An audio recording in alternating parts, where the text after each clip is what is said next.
최소한의 미술사 11장 모더니즘, 포스트모더니즘. Modernism, postmodernism. 바이박신영 2019년 1월 13일. 근현대 미술의 구분, 근대 미술과 현대 미술. 시민혁명 이후 나타난 인상주의와 그 이후의 미술은 근현대 미술로 통합해서 부를 수도 있지만 좀 더 정확히 이야기하면 근대 미술과 현대 미술로 구분할 수 있다. 하지만 대부분의 사람들은 근대 미술과 현대 미술을 따로 구분하지 않는 편이다. 예컨대 잭슨 폴록의 추상표현주의 회화는 가장 대표적인 근대 미술이지만 사람들은 그냥 현대 미술이라고 부르기 때문이다. 물론 이 책에서도 근대 미술과 현대 미술 모두 시민혁명 이후의 미술들이라는 관점에서 줄곧 근현대의 미술이라는 표현을 쓰기는 했지만 어쨌든 미술사적으로는 근대 미술과 현대 미술은 구분된다.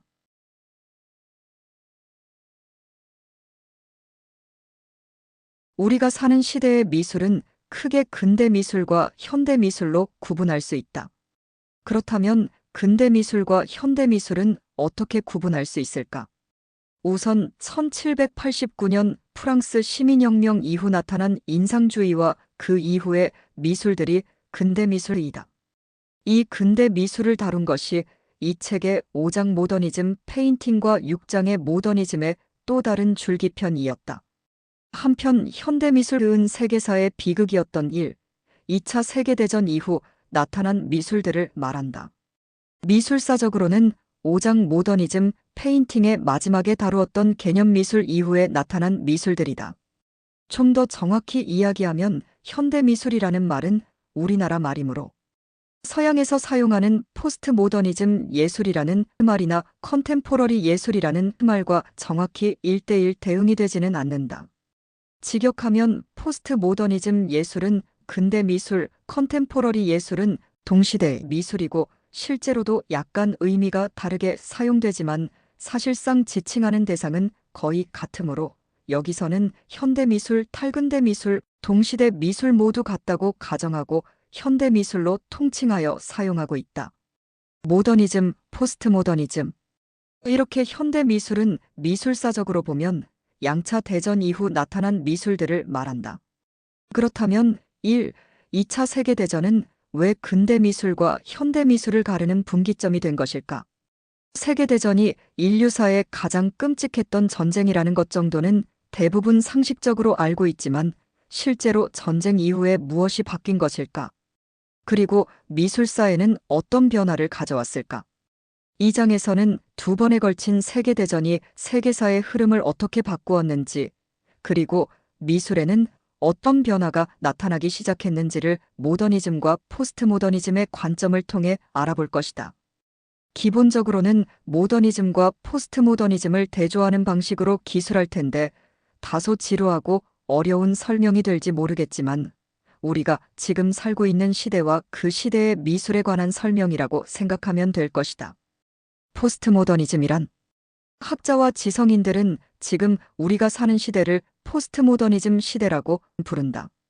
포스트모더니즘에서 포스트는 포스트에서 의 다음이라는 뜻을 가지고 있으니까 포스트모더니즘은 모더니즘 이후 정도로 정의할 수 있다.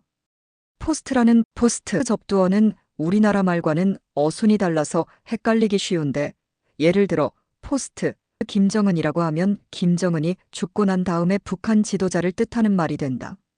그렇다면 포스트모더니즘은 모더니즘 이후의 연장선이므로 결국 이를 이해하려면 모더니즘을 반드시 먼저 이해해야 한다. 모더니즘. 모더니즘은 근대를 지배하는 시대 정신이다. 근대라는 시대는 쉽게 정리하면 정치에서는 민주주의가 그리고 경제에서는 산업화가 이루어진 시민과 자본주의의 시대로 볼 수 있다. 앞서 9장의 근대에서 설명했던 것처럼 시민혁명 이후 왕과 귀족의 손아귀에서 탈출한 시민들이 스스로 사회 시스템을 새롭게 구축해 나가는 시대인 것이다. 우리는 국가의 지도자를 선거를 통해 뽑고 자본가들이 공장에서 만들어낸 물건을 사용하고 있으니까 여전히 혁명 이후의 모더니즘의 시대를 살고 있는 것이기도 하다. 역사적 맥락을 보지 않더라도 그냥 생활 모습으로 생각해보면 자동차와 비행기를 타고 도시에서 전기를 사용하며 영화와 같은 대중문화를 즐기고 살아가는 보통 현대적이다 혹은 도시적이다라고 할 만한 시대 모습이 처음 완성된 시대가 모더니즘의 시대이다. 모더니즘의 뿌리, 합리주의. 기본적으로 모더니즘은 합리주의를 바탕으로 하고 있다. 합리주의적 사고방식은 앞서 다루었던 근세의 르네상스 운동과 자연과학의 발달로부터 시작되었다. 그런데 모더니즘은 단순히 합리주의 그 자체를 의미하는 단어는 아니다. 뿌리는 이성과 합리주의가 맞지만 모더니즘은 그 뿌리에서 태어난 열매 같은 것에 가깝다. 여전히 설명하기 모호하지만 예를 들어 5장에서 다룬 모더니즘 페인팅의 경우 그림의 발전 과정에서 이성이나 합리주의가 작용한 것은 맞지만 그렇다고 모더니즘 페인팅들을 단순히 이성과 합리주의의 미술이라고 정의할 수는 없기 때문이다. 그래서 모더니즘은 어떤 시대 정신이라고 밖에는 말할 수 없다. 모더니즘은 어떻게 설명해도 막연할 수밖에 없지 않을까 하는 생각도 들지만 구체적인 사례를 들어보면 좀 더 쉽게 이해할 수 있을 것이다. 여기서는 미술사 책임만큼 예술 분야에서 나타나는 모더니즘에 관해서 이야기해 보도록 할 텐데 예술 분야에서도 가장 확연하게 모더니즘의 특성이 드러나는 분야는 건축과 회화이다. 이 두 분야에서 나타난 모더니즘을 이해하면 모더니즘의 맥락을 충분히 이해할 수 있을 것이라고 생각한다. 고전 건축과 근대 건축, 뉴욕의 AT&T. 빌딩, 모더니즘 건축.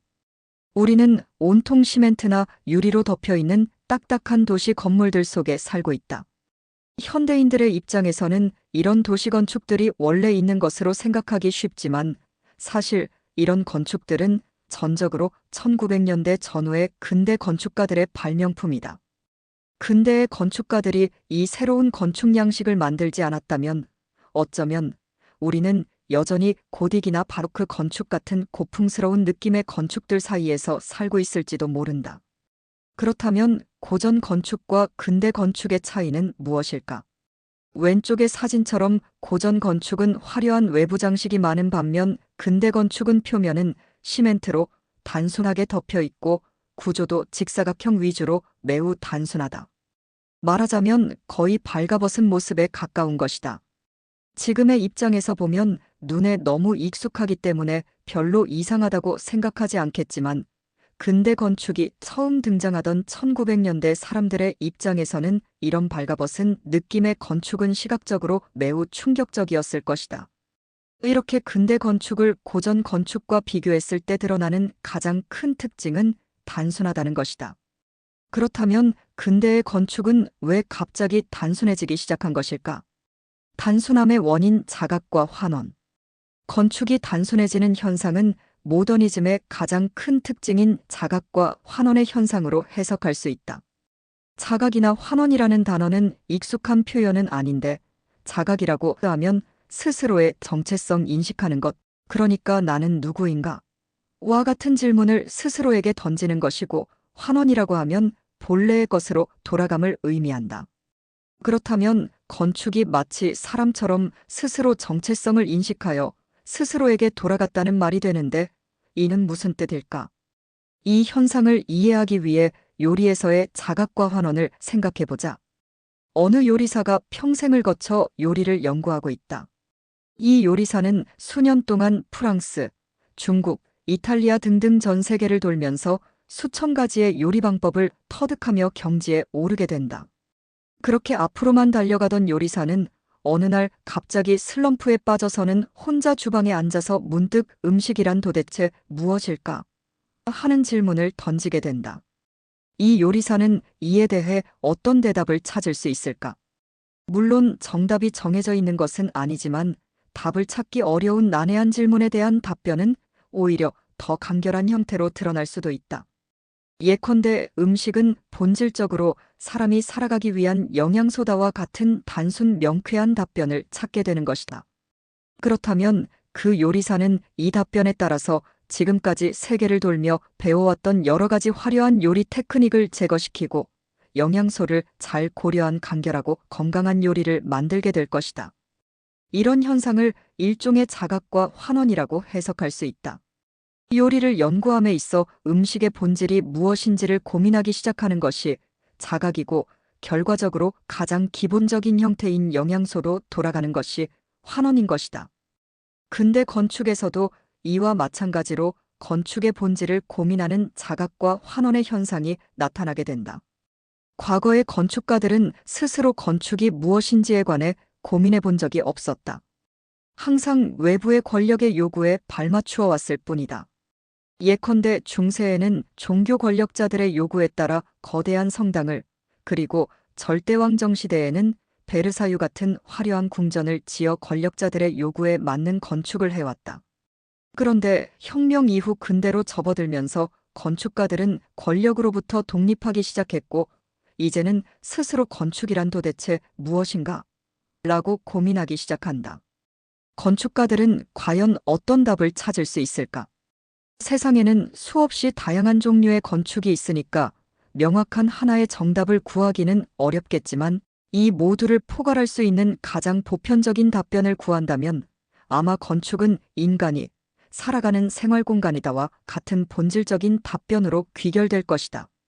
그렇다면 그 건축가는 인간의 생활공간이라는 간결한 원칙을 따라서 건축의 화려한 외부 장식들은 제거시키고 생활공간이라는 원칙에만 집중한 매우 실용적이고 간결한 건축을 시도하게 될 것이다. 근대 건축이 단순한 형태를 가지는 것은 이 때문이다. 건축의 본질이 생활공간이라면 외부 장식은 제거시켜야 할 불필요한 요소들이 된다.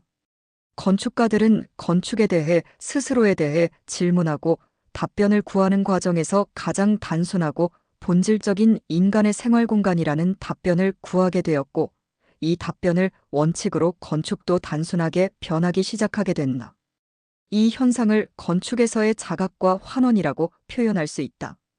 건축이 스스로의 존재에 관해 고민하는 것이 자각이고, 고민 끝에 스스로의 본질인 생활공간으로 돌아오려고 하는 것이 환원인 것이다. 근대의 건축가들. 건축에서 나타난 자각과 환원의 현상은 아무래도 구체적 사건이 아닌 어떤 현상이므로 여전히 모조하다. 그렇지만 실제로 근대의 건축가들이 어떤 생각을 가지고 있었는지를 살펴보면 좀 더 정확히 이해할 수 있을 것이다.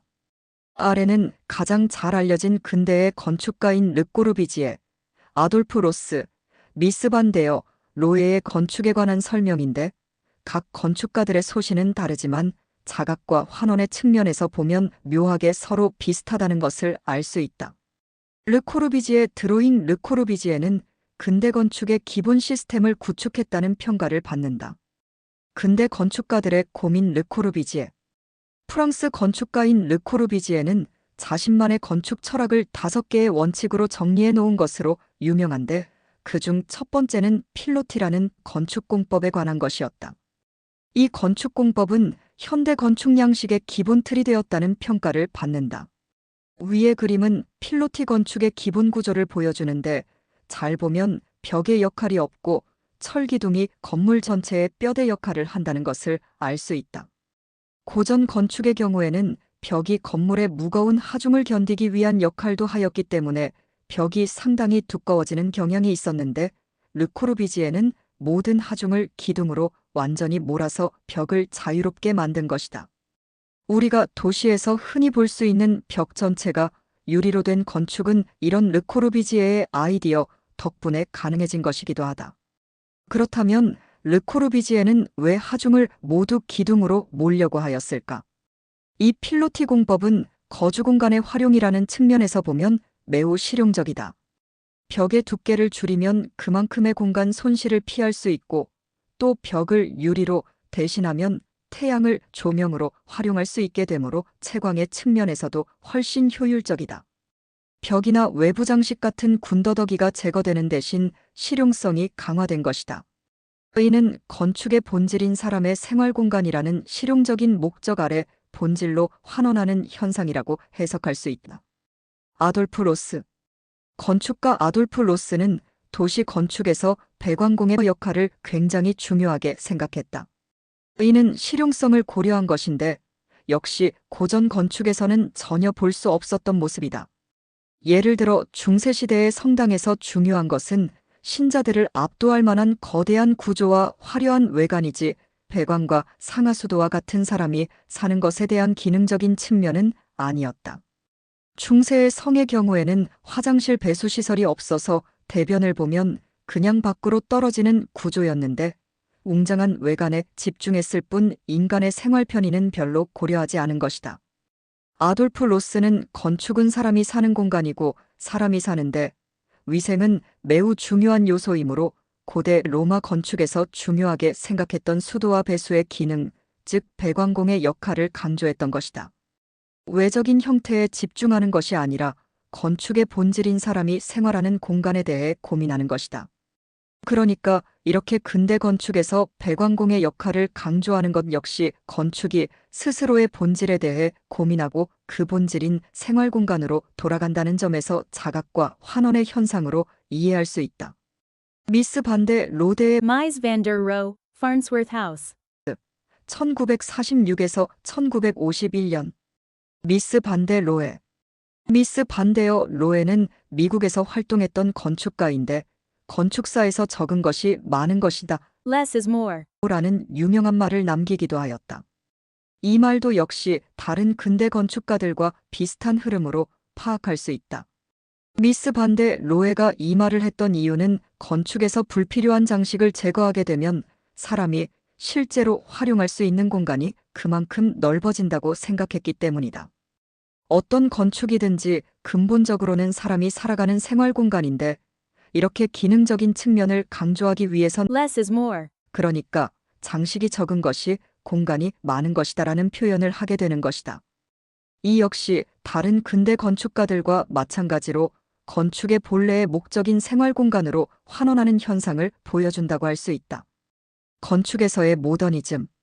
축약해서 다루긴 했지만 이 근대를 대표하는 3명의 건축가들은 모두 비슷한 종류의 고민을 했던 것으로 보인다. 이 3명의 근대 건축가들이 만나서 토론을 통해 어떤 결론을 내린 것도 아닌데 묘하게도 서로 매우 비슷한 생각들을 가지고 있었던 것이다. 그 공통점은 화려한 외관을 제거하고 건축의 본래 목적인 사람의 생활 공간으로 환원하려는 경향성이다. 모더니즘 건축이 단순한 형태를 띠게 된 것은 이렇게 건축이 자각과 환원의 과정을 겪었기 때문이다.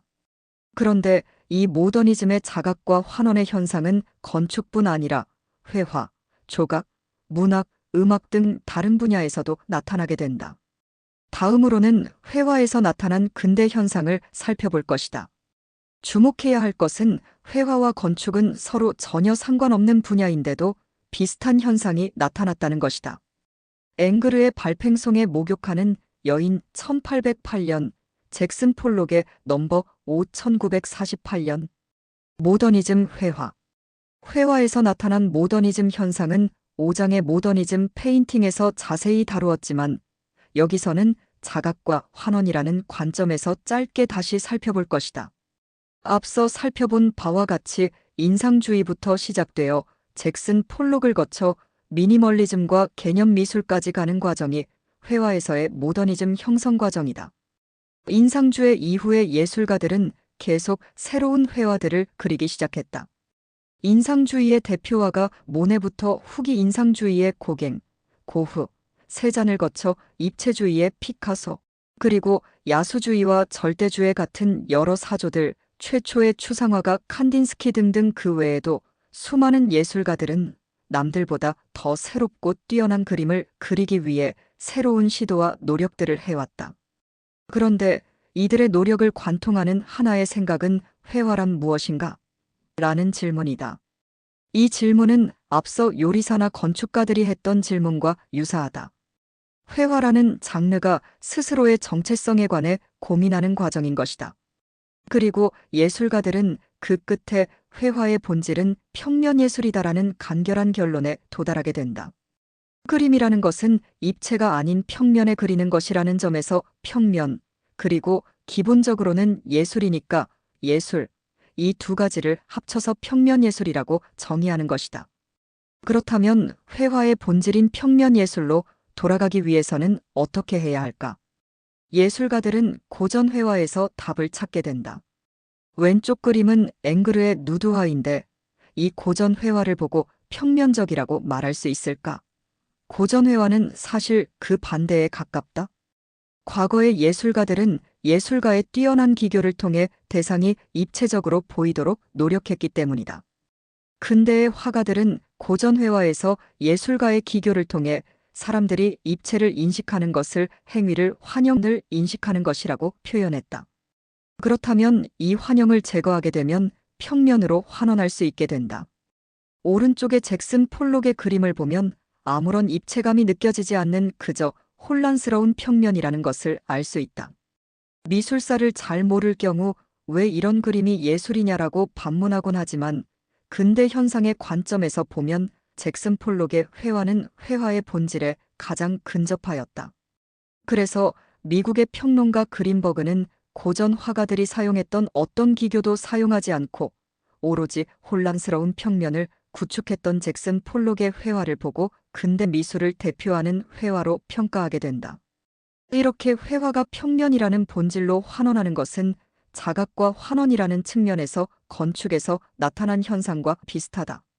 근대 회화 역시 스스로에 대해 고민하는 과정에서 스스로를 2차원 평면이라고 자각한 후 2차원으로 환원한 것이기 때문이다. 회화와 건축 모두 각자의 본질을 추구하는 현상이 나타난다. 본질로 돌아가서 자기 완결성을 갖기 원했던 것이 모더니즘의 가장 큰 특징이다. 모더니즘 현상. 이렇게 근대 건축과 근대 회화는 서로 전혀 다른 분야인데도 서로 유사한 현상이 나타난다는 것이 재미있다. 건축은 스스로를 생활 공간으로 자각하기 시작했고 회화의 경우 스스로를 2차원 평면이라고 자각하기 시작했다. 그리고 건축과 회화 둘 다 스스로를 자각한 그대로 스스로의 본질로 환원하는 길을 쫓아가게 된다. 그리고 이 책에서는 지면상 다루지 못했지만 다른 여러 예술과 문화 분야들에서도 이와 비슷한 경향들이 나타난다. 예컨대 조각에서는 고전 조각의 거의 모든 것이라고 할 수 있는 사실적인 인체 조각의 형식을 버리고 조각의 본질을 입체감 있는 덩어리로 규정하게 된다. 그래서 근대 조각에는 아무런 형상도 없이 그저 둥글거나 각진 덩어리만 있는 조각들을 만들기 시작한다. 또 음악에서는 음악의 본질을 소리로 규정하게 되는데 고전 음악의 아름다운 화성악을 포기하고 쇤베르크의 13음계로 대변되는 무조음악들이 등장하게 된다. 이 역시 음악이 스스로를 소리로 자각하고 그 본질로 환원한 것으로 해석할 수 있다. 자각과 환원의 현상은 누가 시킨 것도 아닌데 근대사회 전반에 자연스럽게 나타난 독특한 문화 현상인 것이다. 자립의 과정. 이렇게 자각과 환원은 모더니즘의 핵심 현상이었다. 그렇다면 이 현상은 왜 나타난 것일까? 그리고 왜 이 현상이 거의 모든 사회 문화에 공통적으로 등장하였을까? 이는 시대의 주인이 시민으로 바뀌는 과정에서 자연스럽게 나타난 것으로 보인다. 근대의 시민들은 시민혁명 이후 스스로 세상의 주인공으로 등장했다. 그런데 이렇게 새로운 주인공이 되고 나면 자신에게 맞는 새로운 문화를 창조해야 할 필요성이 생기게 된다. 고전 문화는 왕과 귀족을 위해 발전해온 문화였으므로 말하자면 근대 시민들에게는 맞지 않는 옷이기 때문이다. 즉, 새로운 시민 시대에 맞는 새로운 문화가 필요해지게 된 것이다. 그런데 이렇게 고전 시대에 왕과 귀족에게 잡혀 살던 시민들이 혁명 이후 새로운 문화를 구축하는 것은 다른 관점으로 생각하면 갑자기 아무것도 없는 세상에 홀로 남겨진 것과 비슷하다. 과거의 왕과 귀족, 교회와 같은 권력 중심으로 꽃피었던 문화를 폐기시키고 시민들을 위한 새로운 문화가 창조되어야 한다는 것까지는 알겠는데 새로운 문화란 도대체 무엇이고 이를 어디서부터 어떻게 시작해야 할지는 어느 누구도 가르쳐주지 않기 때문이다. 그렇다면 결국 스스로 질문하고 스스로 답을 찾는 것밖에는 방법이 없을 것이다. 건축의 경우 앞서 예로 든 것처럼 고전 건축을 폐기시키고 시민 시대에 맞는 새로운 건축 양식을 만들어내려고 하면 아무런 바탕이 없으므로 완전히 기본부터 다시 만들어야 한다. 그런 상황이라면 우선 건축이란 무엇인가? 와 같은 기본적인 질문으로부터 생각해보는 것이 자연스럽지 않을까?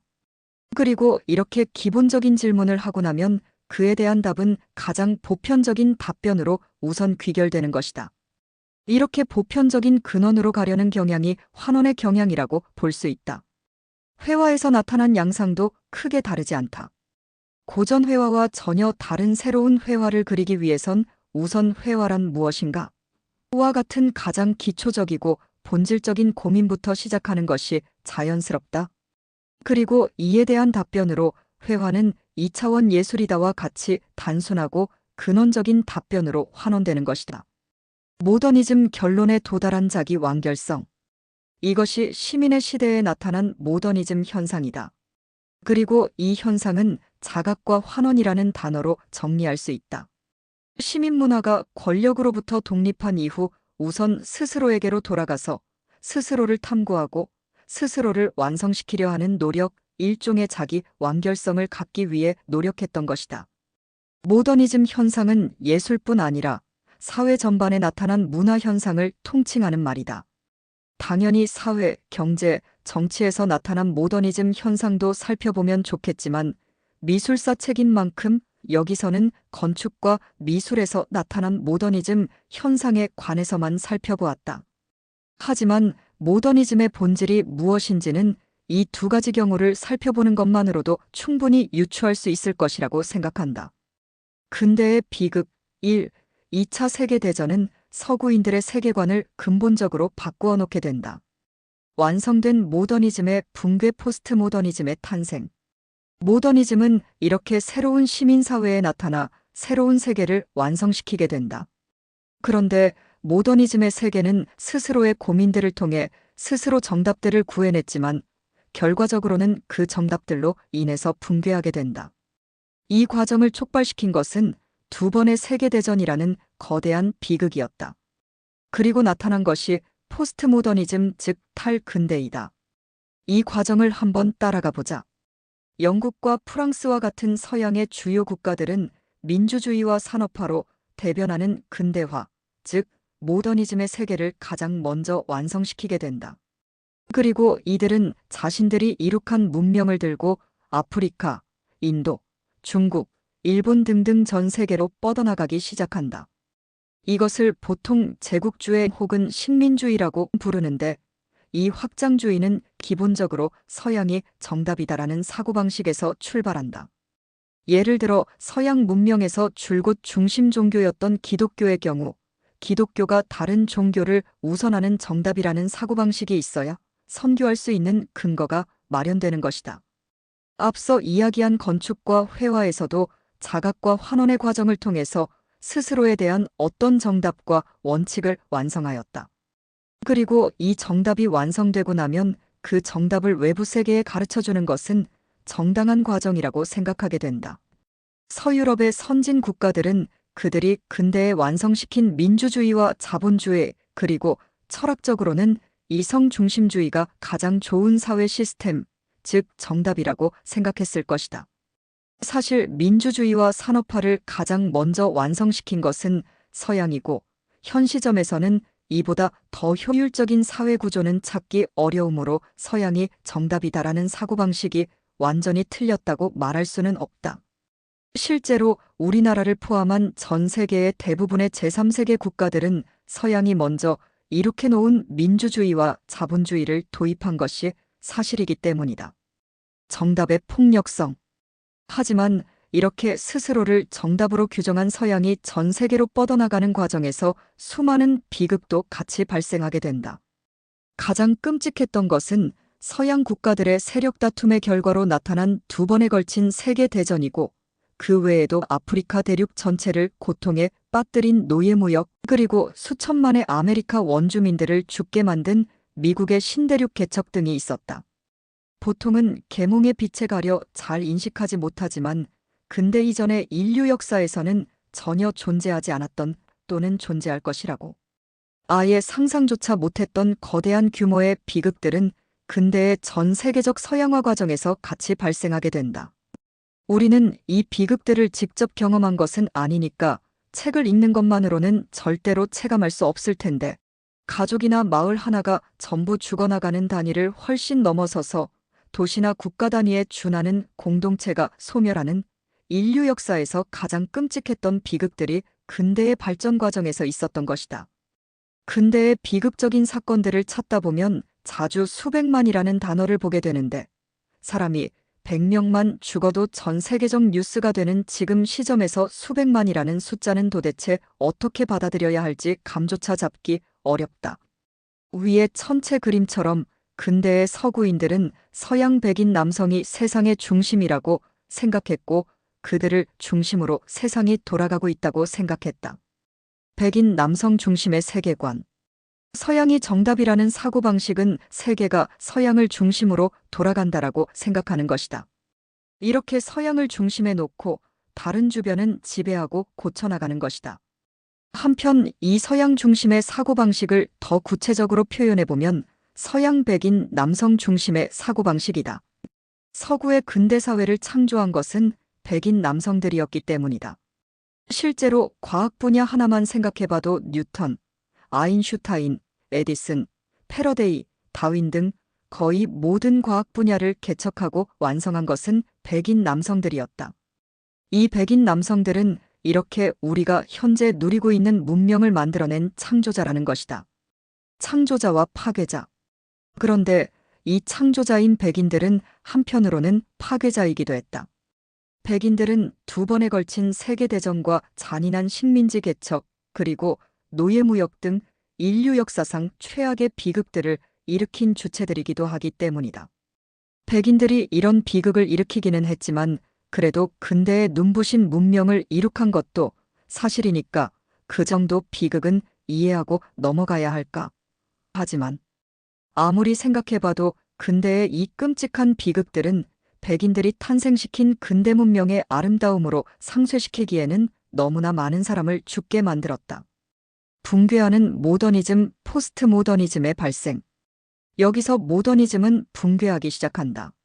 사람들은 두 번의 세계대전과 제국주의의 비극을 겪으면서 이제부터는 이 백인 남성 중심의 서구 문명과 이들이 만들어낸 모더니즘이라는 정답들의 의구심을 갖기 시작한다. 수천만의 생명을 죽게 만들고 세계를 비참하게 만든 이 백인 남성 중심의 세계관은 더 이상 정답으로서의 명분을 가질 수 없게 되어버린 것이다. 그리고 나타나는 것이 포스트 모더니즘이다. 포스트 모더니즘은 완성된 모더니즘으로부터 탈출하는 것, 그리고 서양 백인 남성이 만들어 놓은 정답의 세계로부터 벗어나는 것이다. 그들이 만든 세계는 양차 대전을 통해 인류사의 가장 큰 비극을 만들었으므로 더 이상 정답도 될 수 없고 중심도 될 수 없다는 것이다. 보통 포스트 모더니즘을 이야기할 때 해체라는 단어가 자주 등장하는데 여기서 해체하는 대상은 서구 중심의 사고방식과 서양이 근대사회에서 완성시켜온 정답, 모더니즘을 해체하는 것을 의미한다. 절대성에서 상대성으로. 이제 포스트 모더니즘에서는 백인과 유럽을 세계의 중심으로 보는 절대성을 버리고 여러 인종들과 각 약소국가들과 민족들의 상대성을 인정하기 시작하게 된다. 모더니즘에서 나타난 서구 백인 중심의 절대성이 무너지고 나면서 변방의 주체성을 인정하기 시작하는 것이다.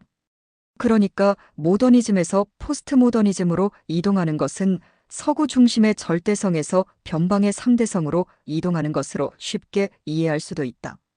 아래에서 위로. 포스트 모더니즘이라는 세계관의 변화는 역사를 어떤 식으로 바라보는지, 즉 관점의 변화에서도 잘 나타난다.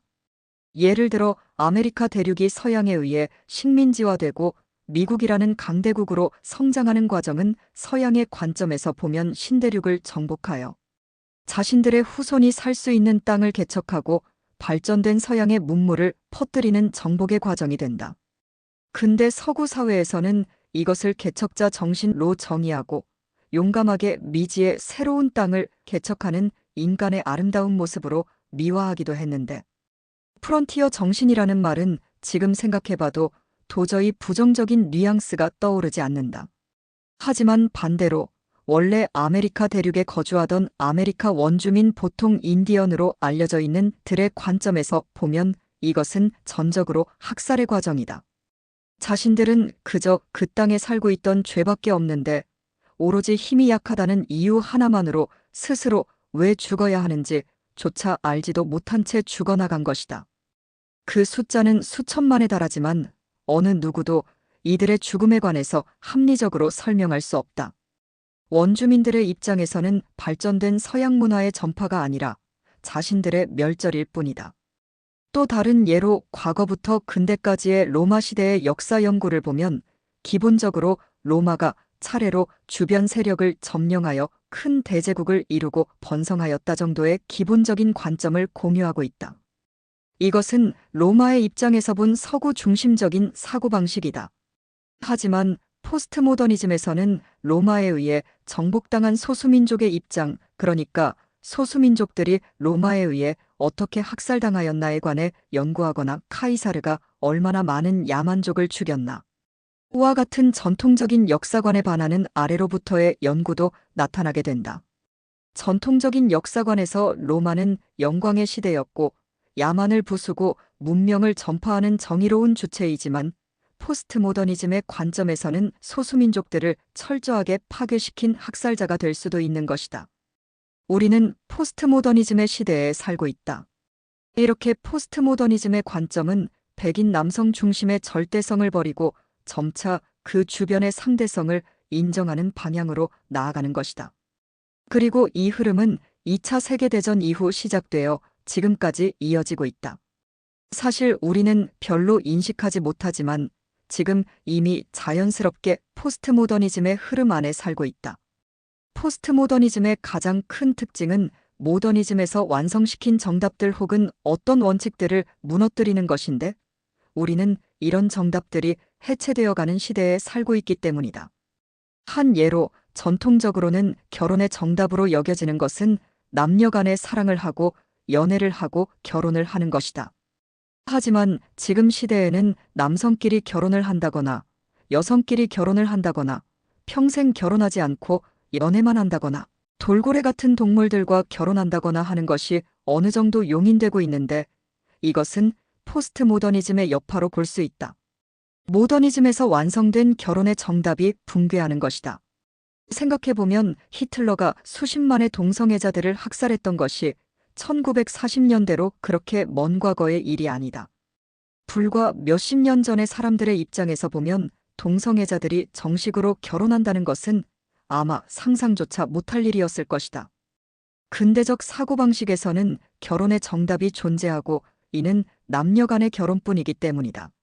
물론 포스트모더니즘의 시대를 살고 있는 현대인들도 대부분 전통적인 결혼관을 가지고 있기는 하지만 소수 성애에 관해서 이야기해 볼 수 있는 열린 자세를 가지게 된 것 자체가 포스트모더니즘을 거치면서 처음 나타난 현상이라고 볼 수 있다. 스타워즈 깨어난 포스 2015년에서 나타난 포스트모더니즘, 백인 남성에서 여성, 유색인종으로 대중문화에서의 포스트모더니즘. 포스트모더니즘은 이렇게 모더니즘에서 사회, 문화 전반에 걸쳐 정답으로 알려져 있는 것들을 해체시켜 나가기 시작하게 된다. 이 변화의 핵심 중 하나는 모더니즘의 중심에 있던 백인 남성 중심의 사회를 해체하는 것이다. 그런데 이렇게 포스트모더니즘을 거치면서 이 백인 남성의 가치를 해체시키게 되면 자연스럽게 여성, 유색인종, 소수민족과 같은 변방에 있던 사람들이 주인공으로서 등장하게 된다. 이 현상은 자연스럽게 현대 문화 전반에 걸쳐 나타나는데, 예컨대 최근에 나온 스타워즈 시리즈에서도 이런 경향성을 발견할 수 있다. 오리지널 스타워즈 시리즈는 잘 생각해보면 기본적으로 백인 남성들의 싸움이다. 그런데 2015년에 개봉한 스타워즈 깨어난 Star Wars The Force Awakens. 포스에서는 새로운 주인공이 백인 남성들이 아닌 여성과 흑인이다. 사실 스타워즈의 팬인 입장에서는 갑자기 개연성이 떨어지는 듯한 기분이 드는 것은 어쩔 수 없지만, 이렇게 포스트모더니즘은 지성세계를 거쳐 이제는 대중매체에도 그 영향이 어느 정도 드러나고 있는 것으로 보인다. 근대의 성장한 도시들은 근대 건축의 정답으로 생각했던 획일화된 빌딩이 점령하고 있다. 반면 포스트모더니즘 건축은 이 획일성과 정답으로부터 탈피하는 양상을 보여준다. 왼쪽은 시카고의 근대 건축들, 오른쪽은 현대 건축가 프랭크 게리의 건축. 건축에서의 포스트 모더니즘. 포스트 모더니즘은 이렇게 모더니즘을 해체하는 것이다. 우리는 앞서 모더니즘 건축에 대해 살펴보았는데, 그렇다면 포스트 모더니즘 건축이란 무엇일까? 모더니즘 건축에서는 건축의 정답이 무엇인지를 찾는 과정에서 인간의 생활 공간으로 환원하는 모습을 보여주었다. 어떤 정답이 있다는 것은 그 정답에 맞추어서 건축이 전체적으로 획일화할 수도 있다는 것인데, 실제로 모더니즘 특유의 단순한 건축들은 근대의 성장한 도시들에서 획일화된 모습으로 나타난다. 예를 들어 뉴욕이나 시카고 같은 미국의 도시들이나 서울을 비롯한 아시아 국가들의 주요 도시들을 떠올려보면 도시 전체가 딱딱하고 단순한 형태의 고층 빌딩들로 뒤덮였다라고 표현해도 될 만큼 많은 수가 세워져 있다. 이 도시들은 근대의 급성장한 도시들이기 때문에 모더니즘 양식으로 뒤덮여 있는 것이다. 포스트 모더니즘 건축은 이런 모더니즘 건축을 탈출하는 양식이다. 모더니즘 건축 특유의 딱딱한 벽돌 같은 건축에서 벗어나 새로운 건축을 추구하기 시작한 것이다. 오른쪽 그림에서처럼 포스트 모더니즘 건축은 근대 건축의 획일성과는 달리 어떤 하나의 경향으로 묶는 것이 불가능하다는 것을 알 수 있다. 근대에 확립된 어떤 획일화된 건축의 정답을 폐기시키고 수많은 새로운 대안들이 나타났기 때문이다. 이 새로운 대안에는 경계도 제한도 규정도 없다. 건축가 개인의 이상향과 철학에 따라 새로운 종류의 실험적인 건축을 하기도 하고 서구 사회 중심의 반대라는 의미에서 아시아나 아프리카 등의 지역 특성과 민족 특성 등을 고려하여 각 지역에 맞는 새로운 건축 양식을 시도하기도 한다. 예를 들어 한국에서의 포스트 모던한 건축을 상상해보면 우리나라 전통 가옥의 특징이나 한국의 자연, 민족성 등을 고려해서 우리에게 맞는 새로운 건축을 시도할 수 있을 것이고, 이를 포스트 모던한 건축이라고 할 수 있을 것이다. 클리포드 스틸 pH 972. 1959년, 도널드 저드 큰사임 1968년. 추상표현주의와 미니멀리즘. 미술에서의 포스트 모더니즘. 포스트 모더니즘 미술 역시 다른 분야와 마찬가지로 모더니즘을 탈출하면서부터 나타나게 된다. 이 과정은 5장 모더니즘 페인팅의 마지막 개념 미술 부분에서 다루었으므로 다시 잠깐 5장을 읽어보기를 권하지만 모더니즘의 탈출이라는 관점에서 짧게 다시 기술하도록 하겠다. 앞서 이야기한 것처럼 모더니즘 미술은 회화란 무엇인가라는 질문의 답을 구하는 과정이었다. 이 고민은 인상주의부터 수많은 예술가들에 의해 진행되어 왔는데 이 과정의 끝에서 평면 예술이라는 가장 본질에 근접한 답을 얻게 된다. 모더니즘 페인팅은 이렇게 스스로 구한 정답에 따라 평면성을 지향하는 방향으로 나아가게 된다. 모더니즘의 대표 화가인 잭슨 폴록은 아무런 입체감이 발견되지 않는 그저 혼란스러운 평면을 구축하는 하는 것으로 모더니즘의 강령에 가장 근접하였다는 평가를 받았고, 잭슨 폴록 이후에도 뉴욕에 활동하던 수많은 화가들 또한 새로운 평면적 회화들을 그렸다. 이 화가들 그룹을 추상표현주의라고 부른다. 추상표현주의 다음에 등장한 미술이 미니멀리즘이었다. 미니멀리즘은 대부분 설치 인스톨레이션 작품들이었는데 그 자체로 모더니즘의 탈출, 즉 포스트 모더니즘의 경향을 보여준다. 왜냐하면 모더니즘은 전통 미술의 형식인 회화와 조각의 완성에 관한 것인데 설치 미술은 회화나 조각 그 둘 중 어느 것도 아니기 때문이다. 생각해보면 설치 미술은 미술사에 한 번도 존재하지 않았던 미술 형식이다. 어떤 사람은 오른쪽 도널드 저드의 미니멀리즘 작품을 보면서 눈에 보기에는 어쨌든 입체니까 조각이라고 해야 하지 않을까 하는 생각을 할 수도 있다. 그렇다면 우선 조각의 정의가 정확히 무엇인지부터 고민해야 한다. 조각의 정의를 대상을 보고 비슷하게 만드는 것이라고 상식의 수준에서 정의해보면 저렇게 쌓여있는 육면체들이 무엇을 보고 비슷하게 만들려고 한 것 같지는 않다. 그저 어떤 작품이 설치되어 있다고 표현할 수 있을 뿐이다. 데미안 허스트의 설치 미술과 회화, 두 작품은 설치나 회화라는 물리적 특성도 다르고 시각적인 스타일도 전혀 다르지만 둘 다 동일한 작가의 작품이다. 포스트모더니즘 미술의 시작 개념 미술. 미니멀리즘 다음에 나타난 개념 미술부터 미술은 완전히 모더니즘을 탈출하게 된다. 모더니즘 예술은 회화와 조각을 완성하는 것이었다. 그런데 개념 미술에서는 예술이 회화와 조각에서 완전히 벗어나 미니멀리즘의 설치를 넘어서서 퍼포먼스, 영상, 소리, 체험 그 어떤 방식이든 자유롭게 사용하기 시작했다. 예를 들어 현대 예술가 데미안 허스트는 자신의 예술의 아이디어인 죽음을 표현하기 위해 회화나 조각, 설치, 퍼포먼스, 영상 그 어떤 방법이든 자유롭게 사용한다. 보통 개념 미술을 포스트모더니즘 미술, 즉 현대미술의 시작으로 보는 이유는 이 때문인데, 건축이 모더니즘 건축 양식을 벗어나면서 포스트모더니즘 건축으로 진입하는 것처럼 미술에서는 모더니즘 양식인 회화와 조각에서 벗어나면서 설치나 퍼포먼스 같은 수많은 새로운 미술 형식으로 확장하기 때문이다. 이것이 미술에서 나타난 포스트모더니즘의 현상이다. 그런데 재미있는 것은 이와 비슷한 시기에 미술계의 중심이 백인 남성에서 여성과 유색인종으로 옮겨가는 또 다른 의미의 포스트모더니즘적 현상도 나타나기 시작했다는 것이다. 여성 예술가 루이스 부르주아의 거미 영국 테이트 모던 앞 1999년 백인 남성 중심에서 탈피하는 미술 세계. 앞서 살펴보았던 것처럼 모더니즘의 주체는 철저하게 백인 남성이었다. 이는 미술에서도 당연히 마찬가지였다.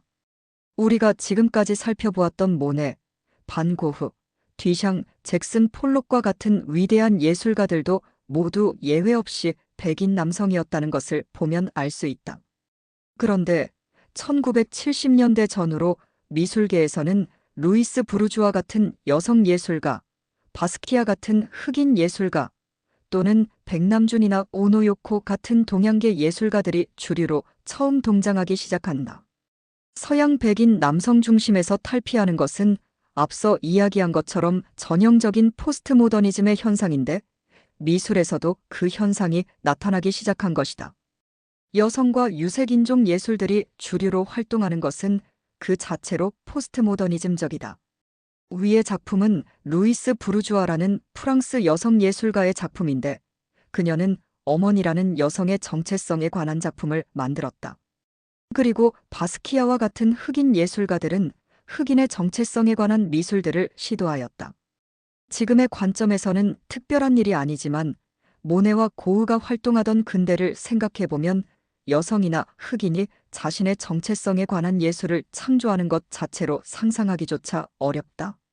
그런데 개념 미술이 처음 등장하던 비슷한 시기에 수많은 여성, 유색인종 예술가들이 역사에서 처음으로 서양 미술의 주류로 등장하기 시작한 것이다. 이 현상은 이후 지금까지도 이어지고 있는데, 지금 활동 중인 수많은 예술가들을 살펴보면 백인 남성이 아니라 성별과 인종, 그리고 국적과 상관없이 다양하게 활동하고 있다는 것을 알 수 있다. 미술에서의 포스트모더니즘. 미술에서의 포스트모더니즘은 이렇게 형식적으로나 주체가 변하는 현상으로 보나 모더니즘, 미술을 탈출하는 과정에서 나타나게 된다. 간략하게 다시 정리해보면 형식적으로는 근대에서 정답을 구하고자 했던 회화와 조각에서 탈출하여 퍼포먼스, 설치, 영상 미술 등과 같은 수많은 예술 형식으로 다양화하는 것, 그리고 현상적으로는 백인 남성 중심에서 여성 유색인종으로 다양화하는 것이 포스트모더니즘 미술의 특징이라고 할 수 있을 것이다. 이를 두고 인상주의부터 시작된 다양성의 완성이라고 할 수 있을까? 우리는 포스트모더니즘의 시대에 살고 있다. 우리는 이렇게 모더니즘을 거쳐 포스트모더니즘의 시대를 살고 있다. 계속 강조하였던 것처럼 미술은 정확히 시대를 반영한다. 지금 시대를 생각해보면 이제는 어떤 절대적인 종교나 가치관이 세상을 완전히 지배하지 못하고 어느 인종이나 민족이 세상의 중심에 있다고 쉽게 말하기 어렵다. 이를 그대로 반영한 것이 현대미술이다. 현대미술에서는 회화와 조각이라는 과거의 절대적인 형식으로부터 탈출하고 백인 남성 중심에서 탈출하여 성별 인종을 초월하여 전 세계적 다양성이 확대되는 현상이 나타난 것이다. 학자들이 양차 대전 이후 나타난 문화 현상으로 정의하는 포스트모더니즘의 현상은 이렇게 자연스럽게 미술에 반영되어 있다. 미술은 양차 대전과 관계없이 내부적 고민을 통해 발전해 왔음에도 불구하고 결과적으로는 포스트모더니즘이라는 외부 시대의 흐름과 완벽하게 일치한다는 것이 재미있다. 예술가들과 평론가들은 오로지 미술이라는 장르를 발전시키기 위해 노력해왔을 뿐이지만 결과물을 보면 자신들도 모르는 사이에 시대의 모습을 구체적으로 이미지화시키는 결과를 낳은 것이다.